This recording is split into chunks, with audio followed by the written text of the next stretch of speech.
BPL परिवार जो हैं उनमें काफ़ी सारे लोगों को शामिल किया गया और फिर काफ़ी सारे लोगों की शिकायत ये है कि उनके नाम काट दिए गए। पात्र जो नहीं है तो उसको पात्र को हम किस तरह से ये नहीं, अगर पात्र नहीं है तो फिर उसका कार्ड बना क्यों? संघ परिवार की जो लाइन सबसे ज़्यादा बोली जाती है यही है कि जो पंक्ति में बिल्कुल अंत में खड़ा है उस तक ये लाभ मिलना चाहिए, लेकिन असल में जो गरीब और अमीर की जो खाई है वो लगातार बढ़ती जा रही है।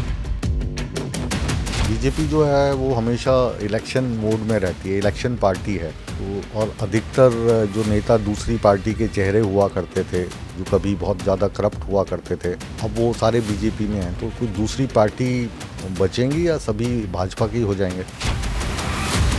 BJP party with a difference है और उन लोगों के खिलाफ लेके आए थे जिनके खिलाफ आप चुनाव लड़के जीते। अब उन्हीं पार्टी के लोग आपकी पार्टी में आके शामिल हो जाते हैं, पाक साफ हो जाते हैं, फिर सवालिया निशान उठते हैं। चक्रव्यूह देखिए मुकेश राजपूत के साथ।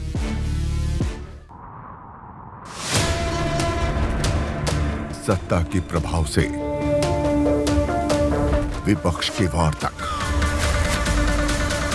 समझेंगे राजनीति का हर दांव पेच।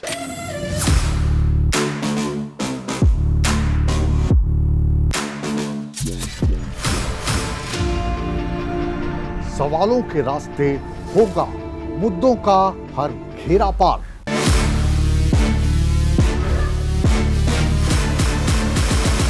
चक्रव्यूह देखिए मुकेश राजपूत के साथ। नमस्कार, आप देख रहे हैं न्यूज़ 18 नेटवर्क। यह है चक्रव्यूह, मैं हूं आपके साथ मुकेश राजपूत और आज चक्रव्यूह के सवालों के घेरे में हैं हरियाणा के राजेश नागर साहब, राज्य मंत्री, हरियाणा सरकार में स्वतंत्र प्रभार है, खाद्य एवं आपूर्ति विभाग देखते हैं, इसके अलावा जो प्रिंटिंग विभाग है उसको भी देख रहे हैं। तो आइए सबसे पहले तो इनका स्वागत करते हैं। बहुत स्वागत है आपका हमारे पॉडकास्ट चक्रव्यूह में। धन्यवाद बहुत बहुत आपका। लगातार आपको हम न्यूज़ 18 पर बुलाते रहते हैं, आप आते रहते हैं, हमारे प्रोग्राम की, हमारे स्टेज की शोभा बढ़ाते रहते हैं। तो आज का ये जो चक्रव्यूह है इसमें हम शुरुआत आपके बारे में जानने से करेंगे। आप की राजनीति में शुरुआत कहाँ से हुई और अब तक का जो सफ़र है वो कैसा चला? अगर मैं बात करूं राजनीति की तो मेरे पिताजी, मेरे फादर के दादाजी ब्रिटिश रूल में, अंग्रेज़ों के टाइम में डिप्टी कमिश्नर, उस टाइम डीएम हुआ करते थे। जी जी। डीएम थे। उन्होंने जब गुड़गांव होता था तो लोकसभा का भी चुनाव लड़ा था। उसके बाद फादर ने मेरे बहुत, अगर मैं बात करूं 60s के करीब, 62 64 में जब जनसंघ हुआ करता था तो फादर एक्टिव रहते थे उसमें, चाहे संघ की बात हो, शाखाएं अटेंड करने की बात हो जी, चाहे चुनावों की बात हो। 1977 का चुनाव था तो वो फरीदाबाद के चुनाव इंचार्ज रहे, धर्मवीर वशिष्ठ जहाँ से लोकसभा के सांसद बने थे। उसके बाद भी फादर जो चुनाव हुआ करते थे तो भारतीय जनता पार्टी के, चाहे बात करूं कुंदन लाल जी का चुनाव हो, उसके बाद चंद्र भाटिया जी का चुनाव हो, तो पूरे चुनाव का वो देखभाल करते थे, इंचार्ज रहते थे। और उसके बाद मुझे भी पार्टी ने 2014 में तिगांव विधानसभा से चुनाव लड़ने का मौका दिया जी। उसके बाद 19 में भी मुझे मौका मिला, उसके बाद 24 में मुझे मौका मिला और मैं इसके लिए अपने केंद्र के शीर्ष नेतृत्व का बहुत आभार प्रकट करता हूं, जो मुझ जैसे एक छोटे कार्यकर्ताओं को 3 बार चुनाव लड़ने का मौका दिया।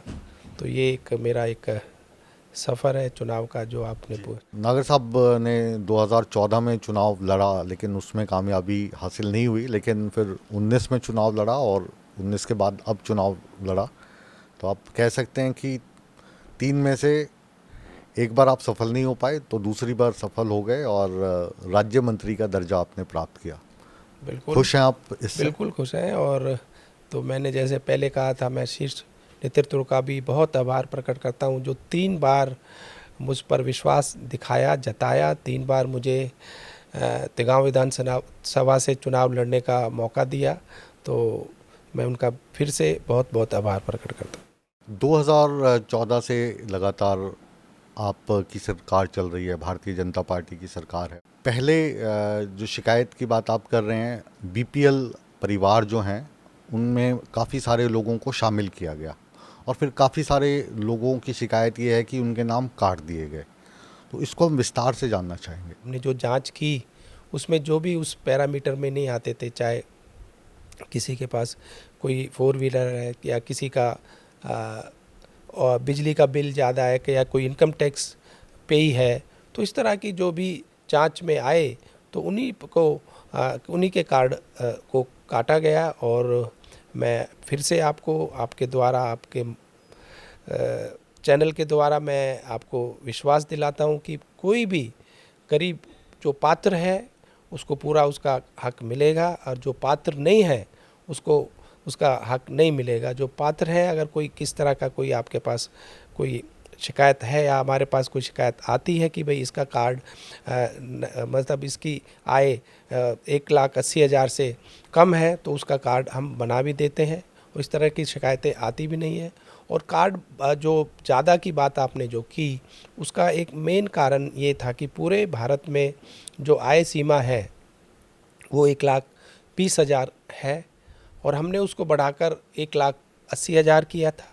तो जो 60,000 का जो एक जंप था, जो हमने और सरकारों की तरह और प्रदेशों से ज़्यादा 60,000 किया, तो उसकी वजह से भी ये हमारे कई लोग इसमें आए। तो ये तो अच्छी बात है कि हम ज़्यादा लोगों को राशन दे रहे हैं या राशन बांट रहे हैं, तो इस वजह से पहले ये बड़ा था।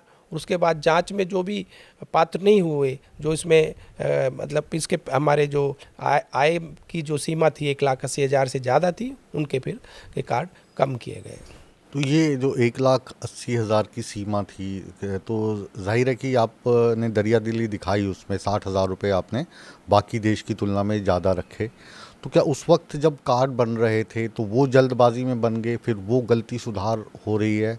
नहीं, ये तो मैंने आपको बताया ना कि जब जांच में अगर कोई भी पैरामीटर से में नहीं आएगा तो उसके तो कार्ड पात्र जो नहीं है, तो उसको पात्र को हम किस तरह से ये उसका नहीं, अगर पात्र नहीं है तो फिर उसका कार्ड बना क्यों? देखो, उस टाइम लोगों ने बोला जी हमारी आय 1,80,000 है, तो हमने बोला ठीक है आप सेल्फ टेस्ट करके दो। सेल्फ टेस्ट करके उन्होंने कहा तो हमने उनके बना दिए। फिर जब जांच में पाया गया कि भाई वो उनकी आय 1,80,000 से ज़्यादा है, तो हमने उसको जो कार्ड कम हुए। इस वक्त खाद्य एवं आपूर्ति को लेकर अपने हरियाणा की स्थिति क्या है, देश की स्थिति क्या है? देखो, अगर हम बात करें, हमारा डिपार्टमेंट जो गेहूँ देता है, उसके साथ चीनी भी दे रहा है, तेल भी दे रहा है, और जो अगर हम बात करें अक्टूबर से मार्च की, तो उस समय हम बाजरा भी देते हैं। तो इस तरह से हम जो है और राज्यों से अलग हैं कि भाई हम चीनी और तेल की भी लोगों की जो पूर्ति हम करते हैं। तेल जो आप बात कर रहे हैं, कौन से तेल की बात कर रहे हैं? Mustard oil. मस्टर्ड ऑयल की। अब वो जो राशन से मिट्टी का तेल, वो तो खत्म हो चुका तो हमने तो एक लाडो स्कीम भी चलाई है, जिसमें 500 रुपये में हम सिलेंडर भी दे रहे हैं। जो गरीब परिवार की महिलाएं हैं, माताएं, बहनें हैं, उनको 500 रुपये में सिलेंडर भी हम दे रहे हैं।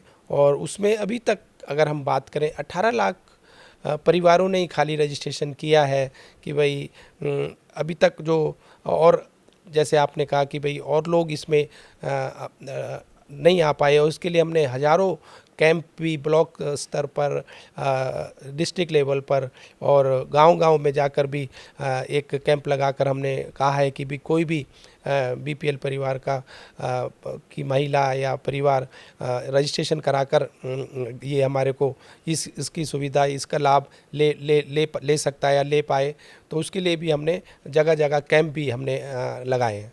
जी। एक हमारे देश में अनाज की तो कोई कमी नहीं है, हमेशा सरप्लस ही रहता है। और ख़ास तौर से जब अनाज कटकर जब मंडी में आता है, तो तो काफ़ी दिनों तक मंडी के बाहर भी पड़ा रहता है, उठान की समस्या रहती है, फिर बारिश आ जाती है तो बारिश में भीग जाता है।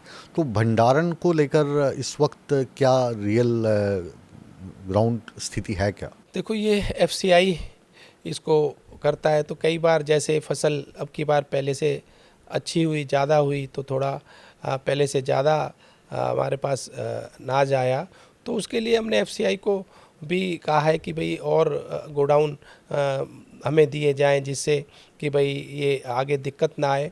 और बाकी जो अगर बाहर भी अगर कोई हमारा अनाज या गेहूं रहता है तो उसका पूरा प्रॉपर इंतज़ाम किया जाता है, तिरपाल से ढककर उस पे नीचे वुडन रैक या प्लास्टिक के रैक लगाए जाते हैं और उनको इस तरह से एक पूरा कवर्ड करके रखा जाता है, जिससे उसमें कोई पानी की या और किसी वजह से उसमें कोई खराबी ना हो। अभी पर्याप्त मात्रा में भंडारण की फैसिलिटी है अपने पास, या इसको भी बढ़ाए जाने की आवश्यकता है? नहीं, बिल्कुल पर्याप्त मात्रा में हमारे पास देश में भी और प्रदेश में भी पर्याप्त मात्रा की वो पूर्ति है।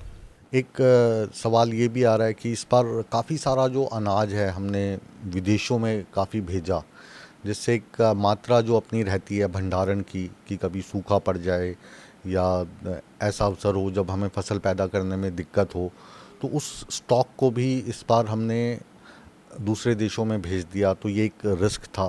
नहीं नहीं, कोई रिस्क नहीं था और हमारे पास सफिशेंट है और सरप्लस था, इसलिए हमने भेजा।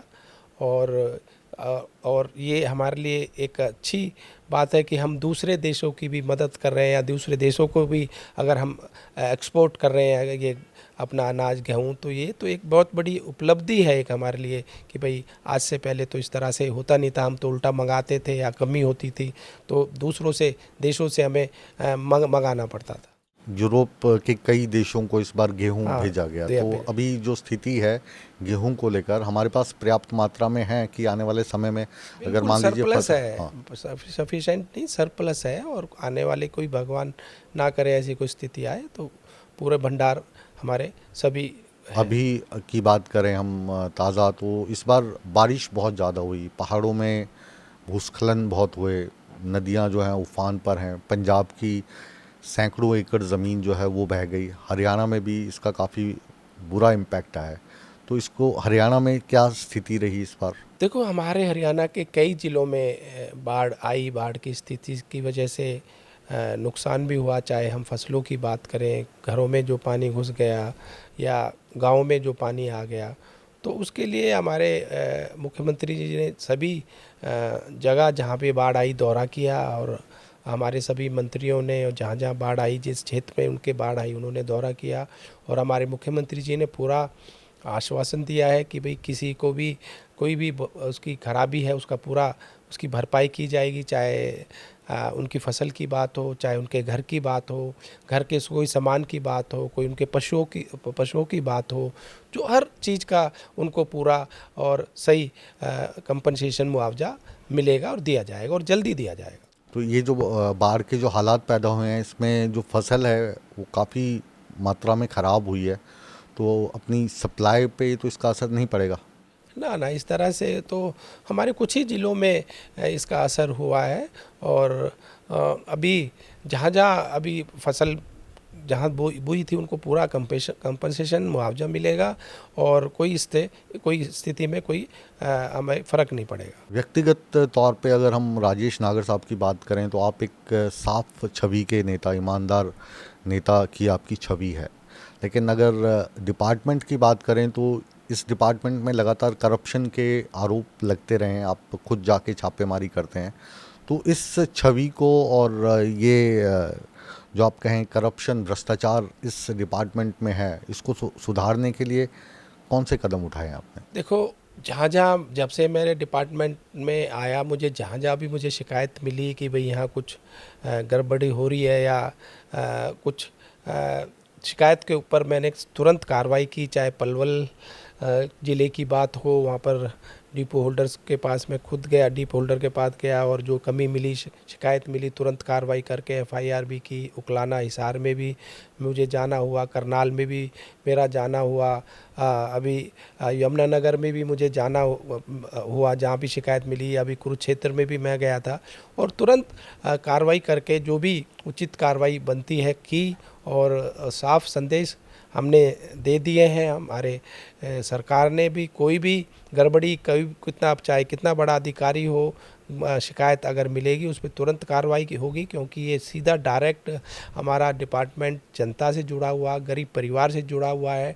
तो उनको किसी तरह की भी कोई दिक्कत आती है या उनको कमी आती है या शिकायत आती है गरीब परिवारों की तरफ से, तो उनको किसी भी अधिकारी को बख्शा नहीं जाएगा। आमतौर पे किस तरीके की शिकायतें आती हैं और कैसे उनका निवारण करते हैं? कई बार शिकायत आई कि राशन जो हम दे रहे हैं पूरा नहीं दे रहे, समय पर नहीं दे रहे, और उसमें तौल में कोई कमी आ गई। एक पलवल में शिकायत आई थी कि भाई उसमें कुछ क्वालिटी सही नहीं है, उसकी गुणवत्ता जो है वो सही नहीं है। तो जांच में पाया गया कि उसमें कमी थी, तो कार्रवाई की। उकलाना में शिकायत मिली कि भाई बोरियों को गीला करके वज़न बढ़ाया गया, तो एक दो बोरी को हमने चेक किया तो वहाँ सही पाया, तो फिर हमने कार्रवाई भी की। तो इस तरह की शिकायतें आती हैं और समय पे डिपो होल्डर्स नहीं खोलते, डिपो अपना राशन नहीं देते या कुछ समय कम में बांटते हैं, या कई बार ऐसा होता है कि एक बार गेहूँ दे दिया, अनाज दे दिया और बाद में तेल बाद में बुला के देने के लिए बोला कि अगली बार आ जाओ, या चीनी के लिए दोबारा बुलाने की बात हुई। तो इसलिए हमने अभी कई बैठक हुई, उनमें हमने ये तय किया कि तीनों चीज़ एक साथ दी जाएंगी, और उसके लिए डेट भी हमने सुनिश्चित कर दी, फिक्स कर दी कि हर महीने की 10 तारीख से पहले पूरा राशन दिया जाएगा। अभी मुख्य जो इसमें डिपो में डिमांड में चीज़ रहती हैं वो तेल, गेहूं और चीनी, इसके अलावा भी कुछ चीज़ें अभी हैं? तो हम ये 3 चीज़ ही दे रहे हैं, और ये अगर कोई इस तरह की कोई अभी आगे की कोई इस तरह का वो नहीं है कि भैया इससे अलग कुछ हम दें। तो ये जो डिपो होल्डर्स का जो चयन होता है, इसकी क्या प्रक्रिया रहती है, और जिस डिपो होल्डर के खिलाफ आप कार्रवाई करते हैं, जिसके खिलाफ शिकायत आती है, तो उसको हटाने की क्या प्रक्रिया रहती है? देखो, किसी डिपो होल्डर की शिकायत आती है और जांच में पाया जाता है कि जो शिकायत है सही है और वो उसकी कमी पाई जाती है, कोई गड़बड़ पाई जाती है, उसकी तुरंत उसकी सप्लाई को सस्पेंड कर दिया जाता है, और जो भी चाहे एफआईआर की बात हो या एफआईआर भी की जाती है, और उसकी जो कार्ड्स हैं या उसकी जो सप्लाई है जो देता है, उसके नियरेस्ट जो भी साथ में लगता हुआ डिपो है उसको उसकी सप्लाई दे दी जाती है, और जिससे कि भाई जो उसके हमारे कंज्यूमर हैं, उपभोक्ता हैं, उनको दिक्कत ना आए कहीं दूर जाने के लिए। और उनको आदेश भी दिए जाते हैं कि वो जो साथ वाला डिपो होल्डर है वो उसी जगह, उसी गांव में आके या उसी शहर में आके या उसी जहां पर उसका जगह है जहाँ वो रहता है, कॉलोनी हो चाहे गांव हो या जहाँ भी उसमें रहता है, आकर वो राशन को वहीं कंज्यूमर को, उपभोक्ता को सप्लाई करेगा, बांटेगा, जिससे कि उपभोक्ता को दूसरी जगह ना जाना पड़े। आमतौर पे जो अगर हम परिवार की बात करें या व्यक्ति की बात करें, तो एक जो डिपो है वो कितने लोगों के लिए सफिशिएंट माना जाता है? देखो, हम जब अब नए डिपो देने जा रहे हैं उसमें तो एक सीमा हम बांधने जा रहे हैं कि भाई इस सीमा से इतने नंबर से ज़्यादा ना हो, क्योंकि कई बार ज़्यादा नंबर होने की वजह से भी लोगों को दिक्कत होती है, लाइन में लग के बहुत समय लगता है, और जो हमारे गरीब परिवार के लोग हैं जो अपने काम पे जाते हैं या छुट्टी करनी पड़ती है, तो इस तरह की कोई दिक्कत ना आए, तो इसलिए इसको हम एक लिमिट में कि भाई एक डिपो होल्डर इजीली लोगों को राशन की सप्लाई दे सकता है, जिसमें उसको दिक्कत। क्या संख्या रहती है वो? अभी करने जा रहे हैं, ये पहले तो था नहीं। हाँ। पहले, अब इसको हम एक संख्यात करने जा रहे हैं, तो वो जल्दी प्रोसेस में, जहाँ और पे ज़्यादा भीड़ लगती है हाँ, वहाँ पे एडिशनल डिपो भी हम देने जा रहे हैं। जी। अब जो दूसरा विभाग आपके पास है प्रिंटिंग का है, तो जाहिर है कि प्रिंटिंग हमेशा से ही एक बहुत इम्पोर्टेंट और संवेदनशील विभाग है, लेकिन धीरे धीरे जो दुनिया है वो अब डिजिटल होती जा रही है।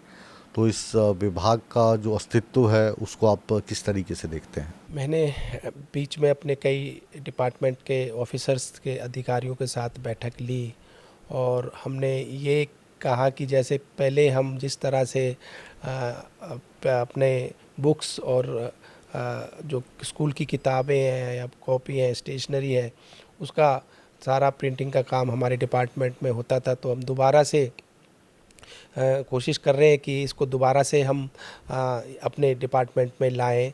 चाहे हम बात करें इसकी जो हमारे और इसके पेपर्स, जो हमारे फोटोस्टेट के पेपर्स हैं, ये भी हम बाहर से परचेज करते हैं। तो हम भी ये चाह रहे हैं कि ये हमारा डिपार्टमेंट ही पूरे सभी ऑफिस में और पूरे हरियाणा में हमारे डिपार्टमेंट के थ्रू ही जाए, जिससे कि इसके एक रेट एक कम हो जाएंगे। क्यों, अगर बल्क में अगर हम कोई चीज़ डायरेक्ट मैन्युफैक्चरर से लेते हैं तो उसका रेट डाउन होगा, बल्कि जब रिटेलर से हम कोई चीज़ लेते हैं तो रेट भी उसका ज़्यादा मतलब ज़्यादा मिलेगा। तो इस पे भी हमने एक अभी बैठक में तय किया है कि हम जल्दी जो हमारे पेपर्स हैं, चाहे फोटोस्टेट के हों या और स्टेशनरी के पेपर्स को भी हम हमारा डिपार्टमेंट ही सभी पूरे ऑफिसेज में, सभी डिपार्टमेंट्स में पूरे हरियाणा में हमारे डिपार्टमेंट के थ्रू ही इसकी सप्लाई हो।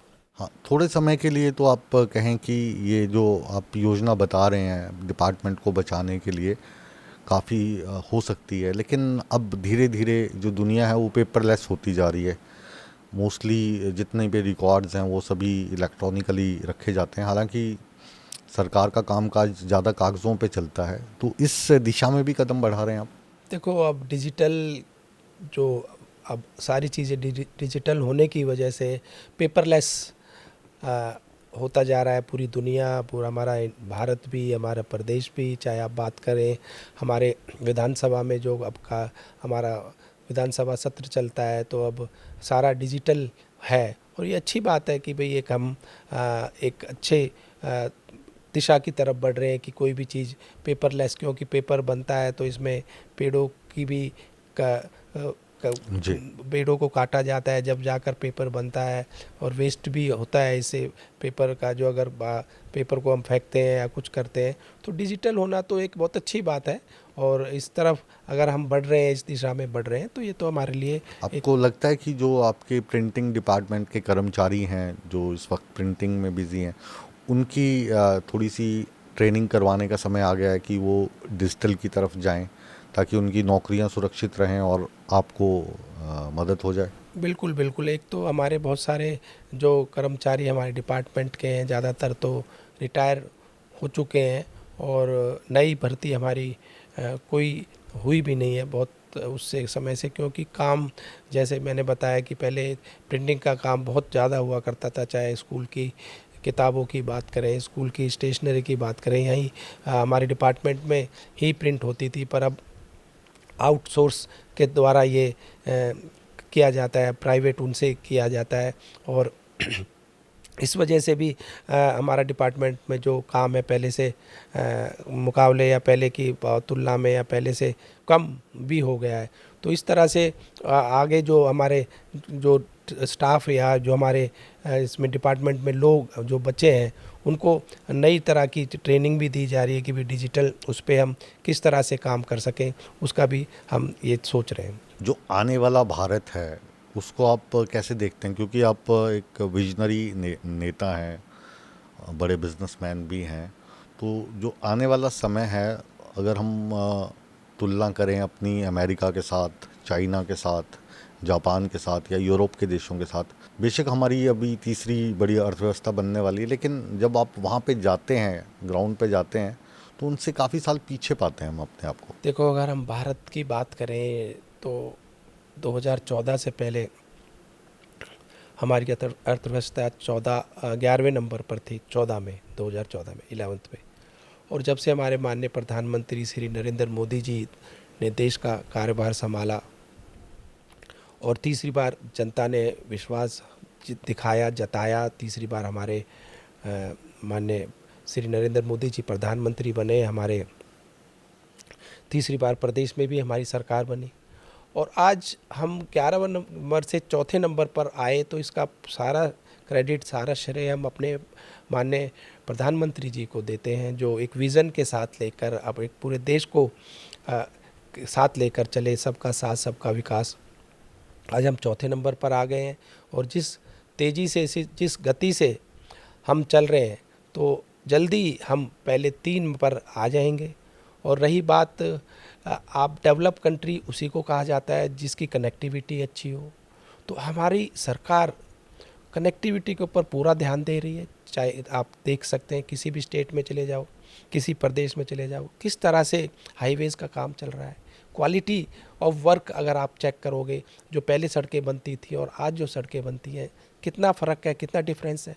और जिस तरह से कनेक्टिविटी हमारी बढ़ती जा रही है, हाईवेज़ हमारे स्टेट हाईवेज़, नेशनल हाईवेज़ जो बनते जा रहे हैं, उसकी वजह से हमारी जो प्रोग्रेस हो रही है। तो आज हमारा कंट्री, अगर आज हम बात करें यूरोपियन कंट्री के मुकाबले में, अमेरिकन कंट्री, जो आज अमेरिका ने हमारे ऊपर जो टैक्सेस लगा दिए हैं, उसके बाद भी भारत को कोई फ़र्क नहीं पड़ा। आज चाइना भी हमारे साथ दोबारा से मिलने के लिए, काम करने के लिए तैयार है। चाहे नहीं, टैरिफ से फ़र्क तो पड़ा है। अगर यही वाला टैरिफ लगा रहता है तो जो टेक्सटाइल इंडस्ट्री है उसमें काफ़ी नुकसान होने की आशंका है। लगभग 8 लाख करोड़ के करीब और 8 लाख नौकरियां जाने की आशंका है। तो फ़र्क नहीं पड़ा, ये तो आज आज लॉजिकल आज नहीं आज है। आज मैं अगर बात करूं, हमारे माननीय प्रधानमंत्री जी ने जो जीएसटी पर रिबेट देने जा रहे हैं, जो जीएसटी का दो ही स्लैब बनाने जा रहे हैं, तो यहाँ से बहुत कुछ कंपनसेट, हमारा कोई व्यापारी है, बिजनेसमैन है या कोई ट्रेडर है, तो उसमें भी बहुत फ़र्क पड़ेगा। और इसका पूरा प्रेशर आज अब 1-2 दिन से आप देख रहे हैं कि किस तरह के हमारे अमेरिका के प्रेसिडेंट बयान दे रहे हैं, तो उनको भी पता लग गया कि भारत आज वो वाला अमेरिका भारत। के जो प्रेसिडेंट हैं उनके तो बयान जो हैं वो हर सुबह हर शाम बदलते रहते हैं। पहले उन्होंने टैरिफ लगा दिया 50%, फिर मोदी जी को मैसेज लिखते हैं कि मेरे बहुत अच्छे दोस्त हैं, बहुत योग्य प्रधानमंत्री हैं। अगले दिन फिर वो कह देते हैं यूरोप को कि भारत पे तो 100% टैरिफ क्यों नहीं लगाते हैं। तो जो उनके बयानात हैं या जो उनका माइंड है, क्योंकि आप खुद भी एक बिजनेसमैन हैं और डोनाल्ड ट्रंप जो हैं वो भी बिजनेसमैन हैं, तो उनके माइंड को डिकोड कर सकते हो आप, वो चाहते क्या हैं? देखो, ये किसी को भी समझ नहीं आ रहा है। ये चीज़ें भारत के साथ नहीं और कई देशों के कंट्रीज़ के साथ उन्होंने किया टैक्स बढ़ाने वाली बात, पर आज भारत पहले जैसा भारत नहीं है। आज भारत झुकने वाला भारत नहीं है। भारत अपनी कंडीशन पे, अपने टर्म्स पे काम करने वाला भारत है। हमारे माननीय प्रधानमंत्री जी बिल्कुल दबाव में काम नहीं कर सकते, दबने के लिए बिल्कुल तैयार नहीं है, झुकने के लिए बिल्कुल तैयार नहीं है। अब सक्षम है, हम इतने मजबूत हैं कि आज कोई भी देश चाहे हमें दबाना, चाहे कोई व्यापार की बात हो, एक्सपोर्ट की बात हो, इंपोर्ट की बात हो, कोई ट्रेड की बात हो, अपने अपने टर्म्स, अपने कंडीशन पर हम काम करेंगे।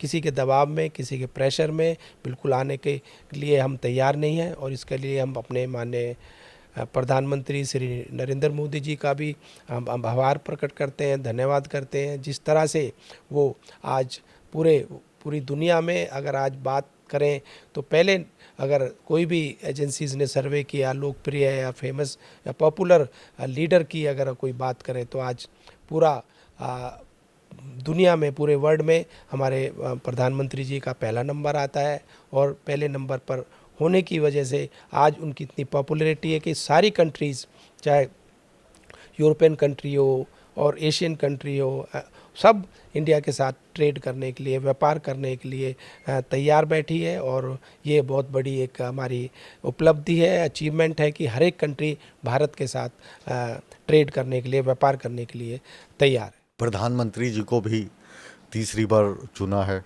केंद्र में तीसरी बार भाजपा की सरकार बनी है, हरियाणा में तीसरी बार सरकार बनी है। लेकिन आप को अनुभव 2 मुख्यमंत्रियों का हो गया अब, मनोहर लाल खट्टर साहब और नायब सिंह सैनी साहब। इन दोनों की तुलना कैसे करेंगे?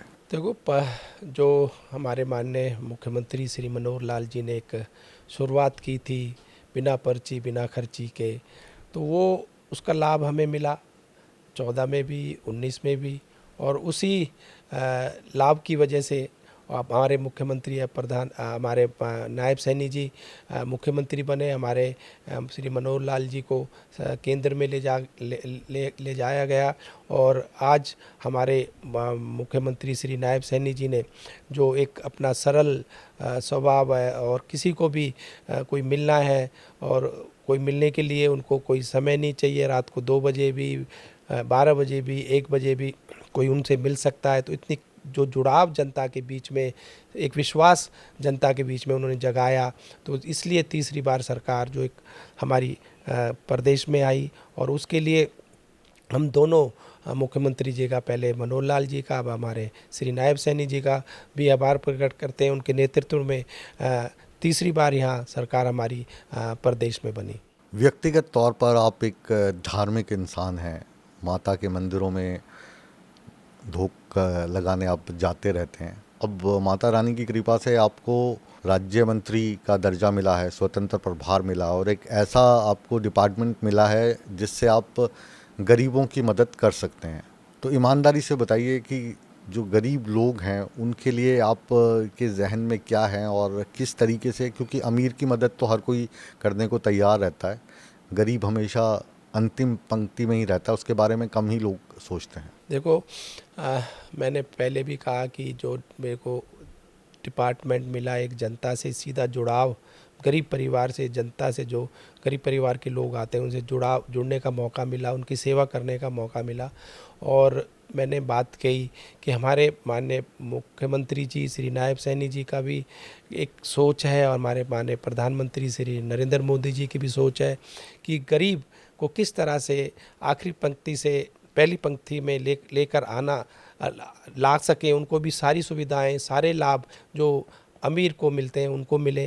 तो एक सबका साथ, सबका विकास, सबका विश्वास, सबका प्रयास, जो एक मूल मंत्र हमें हमारे माननीय प्रधानमंत्री जी ने दिया, और उसी को लेकर श्री नायब सैनी जी चल रहे हैं, और हम भी चल रहे हैं कि भी किसी गरीब का हक ना मारा जाए, गरीब को सारी सुविधाएं या लाभ जो हैं मिले, जिससे कि वो भी अपना उत्थान कर सके, वो भी अपनी तरक्की कर सके, वो भी अपने परिवार को सही तरह से और सही ढंग से अपने परिवार का पालन पोषण कर सके। संघ परिवार की जो लाइन सबसे ज़्यादा बोली जाती है, सुनी जाती है, या जिसको लेकर आपको काम करने के लिए कहा जाता है, वो यही है कि जो पंक्ति में बिल्कुल अंत में खड़ा है उस तक ये लाभ मिलना चाहिए। लेकिन असल में जो गरीब और अमीर की जो खाई है वो लगातार बढ़ती जा रही है। देखो, नहीं, अब पहले से अगर आप देखेंगे 14 से पहले, अब बहुत लोग गरीबी रेखा से ऊपर आ गए हैं। अब उनकी आय भी बढ़ रही है, हमारी देश की जीडीपी भी बढ़ रही है, अर्थव्यवस्था की बात करें अब 11वें नंबर से हम 4थे नंबर पर आ रहे हैं। तो ये कारण है कि भाई हम आगे बढ़ रहे हैं, अब पीछे नहीं हो रहे। और आने वाला समय भारत का है, अब जैसे जल्दी जिस तीसरे नंबर पर हम आ जाएंगे। उसके बाद जो हमारे प्रधानमंत्री जी की सोच है, एक विकसित भारत, 2047 में जब हमारे आज़ादी को 100 साल हो जाएंगे, एक अभी से विज़न लेकर चल रहे हैं कि भाई हम 2047 में एक विकसित भारत हम बने, कहलाएं। तो उसके लिए मोटिवेशन जो हमारे युवाओं को दे रहे हैं कि भी सबका सहयोग, सबका साथ चाहिए, सब मिलकर काम करें, सब मिलकर बढ़ें, जिससे हम जो सपना है हमारे प्रधानमंत्री जी का 2047 तक विकसित भारत बने, उसको हासिल करेंगे। जो एक टारगेट हमें हमारे माननीय प्रधानमंत्री ने दिया है, उसके लिए सब हम एक साथ मिलकर पूरे भारतीय 140 करोड़ लोग उस पर बढ़कर चलकर इकट्ठे होकर संगठित होकर चलेंगे, और हम जरूर विकसित भारत का जो एक हमारा सपना है उसको पूरा करेंगे। अर्थव्यवस्था अपनी 4थे नंबर पर पहुंच गई है, विकसित भारत का हम सपना लेकर चल रहे हैं, हर एक गरीब तक हम पहुंचना चाहते हैं। बावजूद इसके अभी भी हमारे 140 करोड़ की अगर जनसंख्या है तो 80 करोड़ को हमें मुफ्त में राशन बांटना पड़ रहा है। मायने ये हुए कि 80 करोड़ लोग अभी भी ऐसे हैं जो खा कमा भी नहीं पा रहे हैं। ऐसा था जी, ये कोरोना काल में जो गरीब परिवार के लोग थे, जिनका बीच में काफ़ी जॉब चला गया या काम चले गए, या जो लोग उस समय जो स्थिति से जूझ रहे थे कि भाई काम ना होने की वजह से उनका जो बजट है या उनका परिवार जो है वो जो डेफिसिट हुआ काम ना होने की वजह से, कम पैसे की वजह से, तो उस समय हमारे प्रधानमंत्री जी ने ये घोषणा की थी कि भाई हम जो गरीब हैं, परिवार हैं, उनको दिक्कत ना आए, किसी वजह से खाने की दिक्कत ना आए, राशन की दिक्कत ना आए, पैसे की वजह से या काम की वजह से। तो उस समय उन्होंने घोषणा की थी कि भाई हम 80 करोड़ लोगों को राशन देंगे। तो वो बाद में फिर जब दोबारा से मांग आई कि भाई अभी इसको और बढ़ा दिया जाए, जो गरीब लोगों के की वजह से, तो परिवारों की वजह से, तो उसको और चुनावों के चलते आई ये मांग? नहीं, चुनाव के चलते नहीं, कोरोना कोविड में जब थी, जब आई थी, तो इसको उन्होंने कहा कि अभी और हमें अपना इसको बढ़ा दिया जाए, तो उसको बढ़ा दिया है। तो इस वजह से इसको आगे करा गया था। बीजेपी जो है वो हमेशा इलेक्शन मोड में रहती है, इलेक्शन पार्टी है। एक इलेक्शन ख़त्म होता है तो दूसरे की तैयारी शुरू हो जाती है। तो और अधिकतर जो नेता दूसरी पार्टी के चेहरे हुआ करते थे, जो कभी बहुत ज़्यादा करप्ट हुआ करते थे, अब वो सारे बीजेपी में हैं। तो कोई दूसरी पार्टी बचेंगी या सभी भाजपा की हो जाएंगे? देखो, दुनिया की सबसे बड़ी पार्टी भारतीय जनता पार्टी है। दुनिया का सबसे बड़ा संगठन कोई है, वो भारतीय जनता पार्टी का है। और कोई हमारी विचारधारा के साथ मिलना चाहता है, हमारे साथ चलना चाहता है, हम उसका स्वागत करते हैं। लेकिन बीजेपी को तो हम सत्ता में इसलिए लाए थे ना, क्योंकि BJP party with a difference है, और उन लोगों के खिलाफ लेके आए थे जिनके खिलाफ आप चुनाव लड़के जीते। अब उन्हीं पार्टी के लोग आपकी पार्टी में आके शामिल हो जाते हैं, पाक साफ हो जाते हैं, फिर सवालिया निशान उठते हैं। नहीं, ऐसा नहीं है। हमने हर किसी को देखकर ही हम पार्टी में ज्वाइन कराते हैं। कोई ऐसा नहीं है कि हमें लगता है कि ये पार्टी के लिए ठीक नहीं है, तो उसका ऐसा चयन नहीं होता। हमारे शीर्ष नेतृत्व, हमारी संगठन, हमारे पार्टी के बड़े अधिकार जो नेता हैं, वो तय करते हैं कि भाई किसी को पार्टी ज्वाइन कराना है, किसको पार्टी ज्वाइन नहीं कराना। ये उनका डिसीज़न होता है, उनका फैसला होता है कि भाई किसको पार्टी में लेना है, कौन हमारी विचारधारा के साथ मिलकर चलेगा, कौन हमारी विचारधारा के साथ आगे बढ़ेगा, उसी को पार्टी में लिया जाता है। 2029 तक का अगर हम रोड मैप आपसे पूछें हरियाणा के लिहाज से और आपके डिपार्टमेंट के लिहाज से, खाद्य आपूर्ति को लेकर, प्रिंटिंग को लेकर, तो आप हमसे साझा करना चाहेंगे? देखो, मैंने पहले भी कहा, जो हमारे माननीय प्रधानमंत्री श्री नरेंद्र मोदी जी का सोच है, हमारे माननीय मुख्यमंत्री श्री नायब सैनी जी की सोच है कि गरीब कोई भी भूखा ना रहे। गरीब परिवार का कोई भी व्यक्ति या उसके परिवार का कोई भी सदस्य भूख की वजह से या गरीबी की वजह से उसको कोई दिक्कत आए, तो उसके लिए हम सब मिलकर काम कर रहे हैं। अभी चाहे बात करें नए राशन डिपोज़ की, हम जल्दी नए राशन डिपो अलॉट करेंगे, और उसमें भी हम चाह रहे हैं कि महिलाओं को ज़्यादा इसमें शेयर दिया जाए, जिससे महिलाएं जो हमारी आगे बढ़ें। इसमें और सारी रिजर्वेशन भी हम करना चाहते हैं, चाहे कोई हैंडीकैप है, और इसमें रिजर्वेशन करके राशन डिपो ज़्यादा बढ़ें, जिससे जो कई बार शिकायतें आती हैं कि भाई ये डिपो हमने सस्पेंड कर दिया और उसकी सप्लाई दूसरे पर अटैच हमने कर दी, तो उस पर ज़्यादा कार्ड होने की वजह से, ज़्यादा उपभोक्ता होने की वजह से उसको दिक्कत आती है।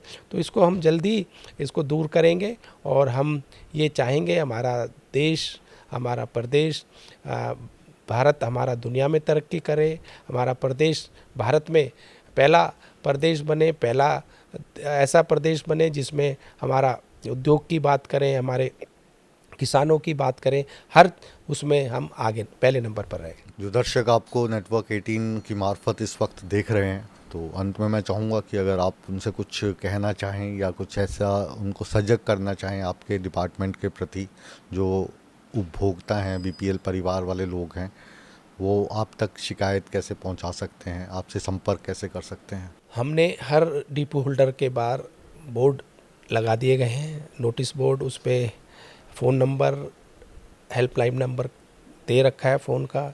एसएमएस के थ्रू भी हम उनको सजेस्ट करते हैं कि भाई आपका राशन इस समय इस दिन मिलेगा।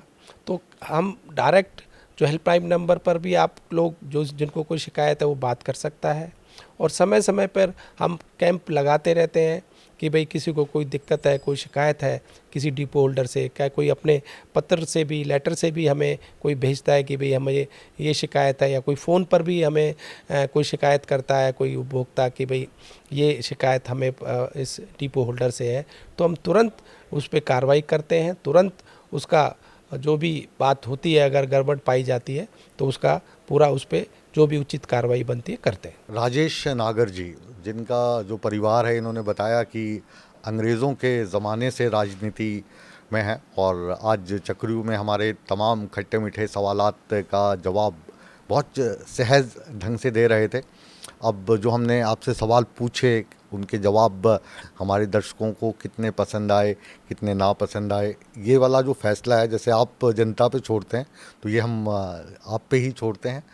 और नागर साहब तीसरी बार चुनकर आए हैं तो जाहिर है कि जनता बहुत प्यार करती है, तो जनता का ये प्यार आप तक बना रहे और जनता की जो समस्याएं हैं वो आप सुलझाते रहें और अपनी छवि को और अच्छे से चमकाते रहें। बहुत बहुत शुक्रिया आपका चक्रव्यूह में आने के लिए, हमारे सवालात का जवाब देने के लिए। तो चक्रव्यूह को अब यहीं पर विराम देते हैं, लेकिन आप कहीं मत जाइए, बने रहिए नेटवर्क 18 के साथ। धन्यवाद।